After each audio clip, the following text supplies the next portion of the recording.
জয় হিন্দ বন্ধুরা, তোমাদের আরবি এনটিপিসির এক্সাম ডেট প্রকাশিত হয়েছে অনলি ফর গ্র্যাজুয়েট লেভেলের। নন গ্র্যাজুয়েট লেভেলের এখনও প্রকাশিত হয়নি, হয়তো কিছুদিনের মধ্যেই প্রকাশিত হয়ে যাবে। তোমরা জানো যে একসঙ্গে কিন্তু তোমাদের রিক্রুটমেন্টটা বেরিয়েছিল এনটিপিসির, সেটা গ্র্যাজুয়েট হোক, গ্র্যাজুয়েট আর নন গ্র্যাজুয়েট একসঙ্গে।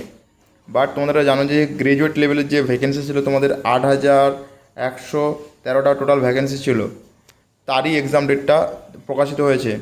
আর তার যে এমপ্লয়মেন্ট নোটিশটা ছিল তো CEN 505/2024। আর তোমরা দেখতে পাচ্ছ যে হচ্ছে গ্র্যাজুয়েট লেভেলের এক্সামটা হবে CBT 1।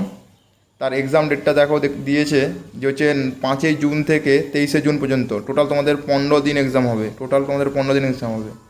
তো দেখি এরপরে কিছু কিছু আসছে। দেখো তোমাদের যে যে লিঙ্কটা, যেটা হচ্ছে তোমাদের এক্সাম সিটি, কবে তোমরা জানতে পারবে তোমাদের এক্সাম কোথায় পড়েছে, তো তার যে ডেট সেটা তোমাদের 10 দিন আগে, এক্সামে 10 দিন আগে তোমরা জানতে পেরে যাবে। তার সঙ্গে সঙ্গে যারা ST SC আছো, তাদের যে হচ্ছে ট্রাভেল অথরিটি যে পাসটা, সেটাও তোমরা কিন্তু তোমাদের ওই 10 দিন আগে থেকে জানতে পেরে যাবে।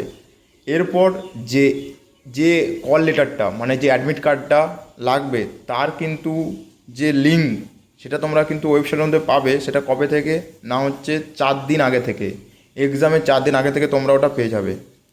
তো এরপর যেটা মেন জিনিস, তোমাদের তো কিন্তু 3টে শিফটে টোটাল এক্সাম হবে। 3টে শিফট। ফার্স্ট শিফটে দেখো, ফার্স্ট শিফটে তোমাদের হবে 7:30টার রিপোর্টিং টাইম, মানে সকালবেলা, সকাল 7:30টার রিপোর্টিং টাইম। তার কিন্তু এক্সাম ডেটটা তোমাদের কিন্তু 8:30টা থেকে 9টা পর্যন্ত হবে, সকালবেলায় হবে ফার্স্ট শিফট। অনলি 1.5 ঘন্টার এক্সাম আছে। 2 নম্বর সেকেন্ড শিফটে দেখো, সেকেন্ড শিফট যেটা কখন থেকে হবে, সেকেন্ড শিফট যেটা আছে তোমাদের দেখতে পাচ্ছ 11টা 15 থেকে তোমাদের রিপোর্টিং টাইম দিয়েছে 12টা 15। টোটাল তোমাদের মাঝখানে তোমরা 1 ঘন্টার তোমরা টাইম পাবে। আর তোমাদের এক্সামটা হবে 12টা 45 থেকে 2টো 15 পর্যন্ত এক্সাম হবে, সেকেন্ড শিফটের এক্সাম। আর থার্ড শিফটে যেটা এক্সাম হবে, সেটা তোমাদের থার্ড শিফটে দেখছি তোমার 3টে থেকে রিপোর্টিং টাইম, 3টে থেকে 4টার মধ্যে রিপোর্টিং টাইম। কিন্তু এক্সাম ডেট শুরু হবে 4টে থেকে, বিকেল 4:30 থেকে 6টা পর্যন্ত এক্সাম হবে। তো বন্ধুরা, আর তো বেশি দিন বাকি নেই পরীক্ষাকে। তো একটা কথাই বলবো, ভালো করে মন দিয়ে পড়াশুনো করতে থাকো ঠান্ডা মাথায়। কোনো ভুলভাল চিন্তা করার দরকার নেই। এতদিন যা পড়েছো, এখন বেশিরভাগটা তোমরা তোমরা যেটা মক টেস্টের উপর ফোকাস করো।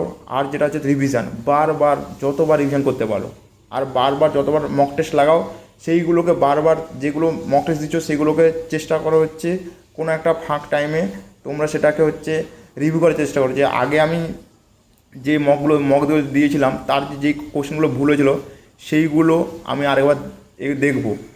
এবার বাকি যে ফুল মক দিচ্ছ, ফুল মক কিন্তু দিতে থাকো। আর ফুল মকটা কিন্তু তোমরা কখন দেবে, তোমাদের যখন তোমরা জানো যে 3টে শিফটে এক্সাম হবে, তো সেই 3টে শিফটে তোমরা এখন থেকে মক দাও। যখন দেখো 10 দিন আগে, তো তোমার ডেটটা পেয়ে যাবে কোন ডেট তোমাদের এক্সাম আছে। তো সেই ডেট অনুযায়ী তোমরা এবার পরীক্ষা দিতে থাকো। টোটাল কিন্তু 15 দিন পরীক্ষা চলবে। তো ফ্রেন্ডস, আজ এই পর্যন্তই। ধন্যবাদ, সবাই ভালো থেকো।